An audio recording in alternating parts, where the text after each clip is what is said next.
Olá, tudo certo, pessoal? Voltei com mais um podcast. Sou o professor Galvão Júnior, jornalista que atuou em emissoras de rádio do interior e da capital paulista. Faço pós-doutorado na Escola de Comunicações e Artes da Universidade de São Paulo, a ECA-USP, com supervisão do professor doutor Luciano Vitor Barros Maluli. Meu estudo trata da obra de Gisela Svetlana Trivano, professora e pesquisadora da ECA por quase 30 anos. Com certeza, quem estuda rádio já se deparou em algum momento com a referência O Trivano. Bem, é ela mesmo. A professora Gisela é uma das pioneiras no estudo do rádio e do radiojornalismo, e seus textos são conhecidos e usados nos cursos de comunicação de todo o país. No último podcast, falamos sobre a elite brasileira, primeiro grupo de poder que ajudou a traçar os rumos do rádio em território nacional, segundo os estudos da professora Gisela. O tema é tão importante, gente, que ele é o subtítulo do livro A Informação no Rádio,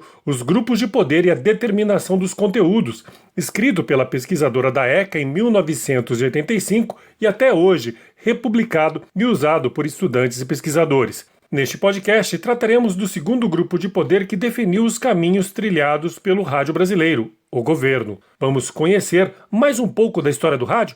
Então fique ligado, vamos lá! Bem, no último podcast, os textos de Gisela Svetlana Trivano nos ensinaram que o rádio nasceu oficialmente nos braços e, por que não dizer, acalentando os ouvidos da elite carioca em 1922, nas comemorações do centenário da independência. Alguns privilegiados receberam um aparelho importado para ouvir as primeiras transmissões que aconteceram na então capital federal, o Rio de Janeiro.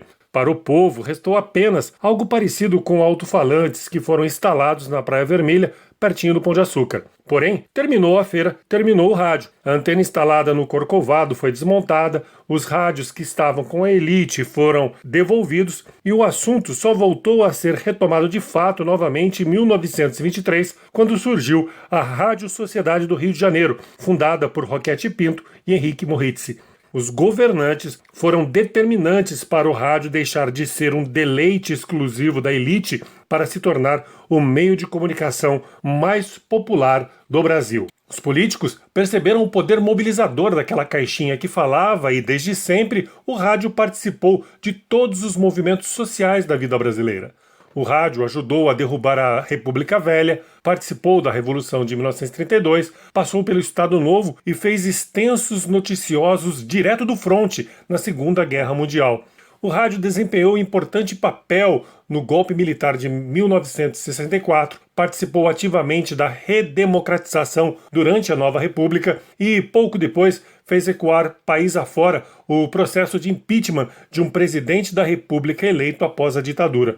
Hoje, o rádio está aí, atuante, registrando o atual momento de controvérsias políticas. Então, os políticos sempre souberam reconhecer a importância do rádio, principalmente nas campanhas eleitorais. Mesmo nessa época de internet, não há candidato que não participe de programas em emissoras de rádio em todas as cidades, das pequenas às metrópoles.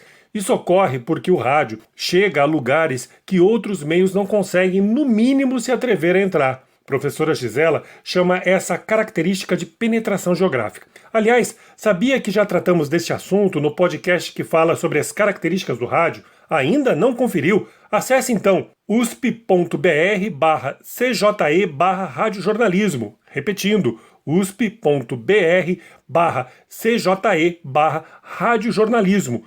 Clica na categoria Modelo Giselista de Radiojornalismo e pronto. Lá você encontra este e outros podcasts que fiz e que tratam da minha pesquisa de pós-doutoramento. Mas voltemos a falar então de novo dos governantes e políticos, o segundo grupo de poder a determinar os conteúdos do rádio no Brasil, segundo Gisela Svetlana Trivano. Durante os anos de 1930, os governantes da ocasião empreenderam esforços para regulamentar o rádio. Para isso, eles criaram leis que impuseram o controle estatal da radiodifusão. No artigo Radiojornalismo no Brasil, Fragmentos da História, professora Gisela destaca que em 1932, durante a Revolução Constitucionalista, o jornalismo já estava presente no rádio. A pesquisadora destaca no último texto científico que redigiu e que foi publicado pela revista da USP entre dezembro de 2002 a janeiro de 2003, que experiências de diversos formatos jornalísticos ocorreram nas emissoras paulistas durante a Revolução de 1932. Segundo Gisela, abre aspas, era a primeira vez que o rádio era usado no Brasil como instrumento de mobilização popular. César Ladeira, que ficou conhecido como locutor da Revolução, conclamava o povo pela Rádio Record a pegarem armas por uma carta constitucional. Fecha aspas. Que tal então escutar o que disse César Ladeira sobre a Revolução de 1932? Acompanhe a seguir áudio de 1957 de César Ladeira falando sobre este episódio histórico.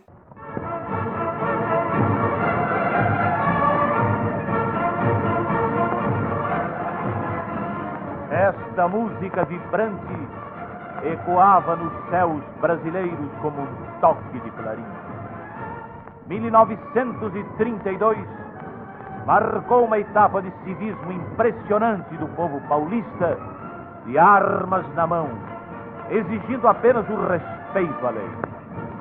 9 de julho ficará para a posteridade como a afirmação máscula da gente do Planalto, lutando somente por um ideal, por aquilo que não tínhamos naquele tempo, uma Constituição. São Paulo foi acusado de tudo, de traição, de vilania, de torpeza.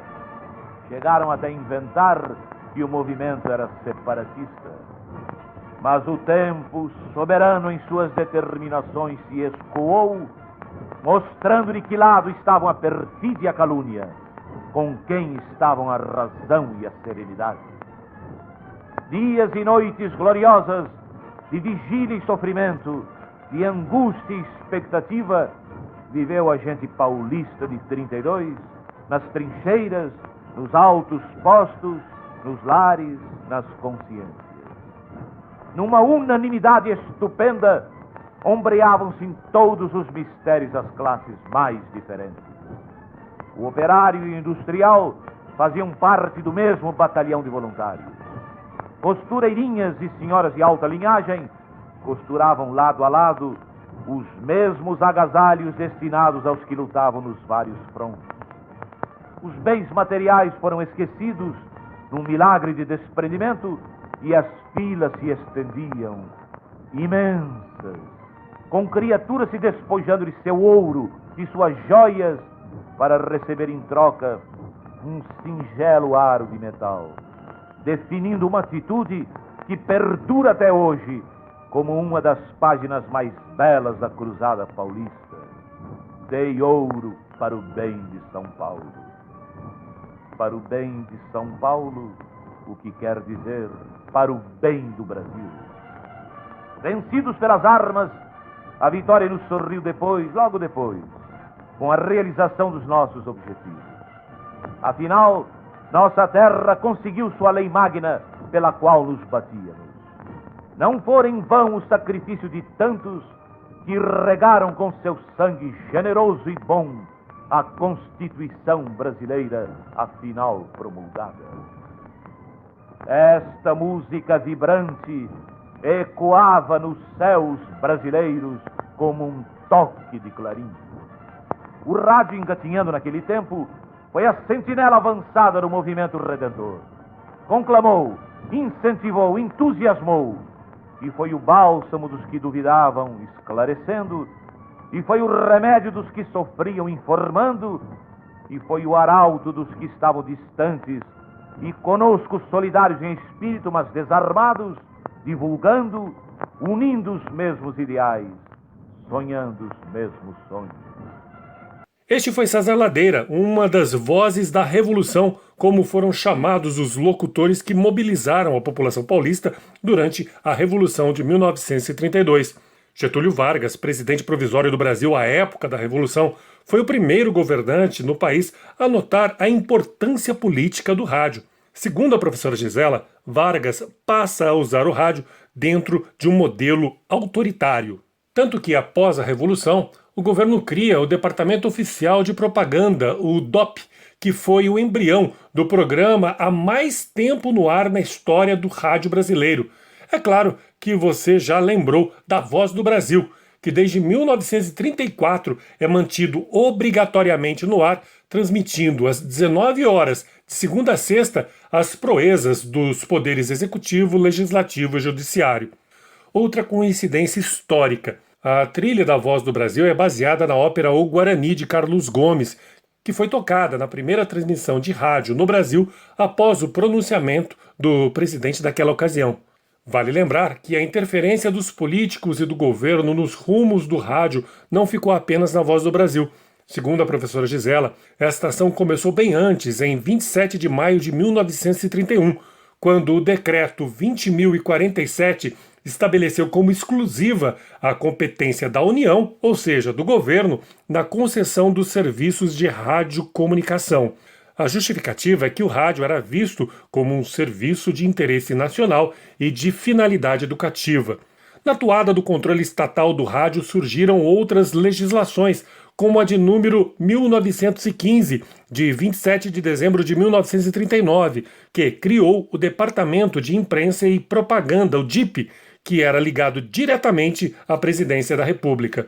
O órgão, segundo a professora Gisela Otrivano, tinha a função de fiscalizar e censurar não só o conteúdo das programações radiofônicas, mas também outras formas de comunicação de massa, como o cinema, o teatro e os jornais.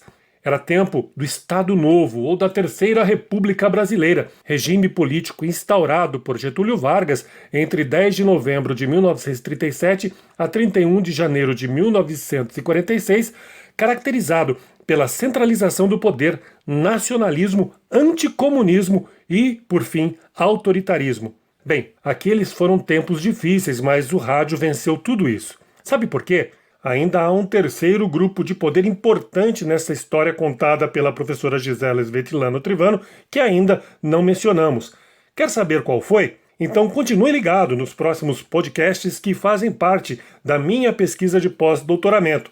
Vamos falar da popularização do rádio no Brasil, que ocorreu em grande parte por causa deste grupo de poder que até hoje define os rumos do rádio no Brasil e, por que não dizer, no mundo. Fico por aqui. Um forte abraço e até a próxima! Referências usadas neste podcast: Gisela Svetlana Trivano, A Informação no Rádio, os Grupos de Poder e a Determinação dos Conteúdos, São Paulo, Sumos Editorial, 1985. Gisela Svetlana Trivano, Rádio Jornalismo no Brasil, Fragmentos da História, Revista USP, São Paulo, número 56, páginas 66 a 85, dezembro, fevereiro 2002-2003. Reinaldo Tavares, Histórias que o Rádio não contou, São Paulo, Editora Negócios, 1997. Sancler Lopes, Comunicação, Radiodifusão Hoje, Rio de Janeiro, Editora Temário, 1970.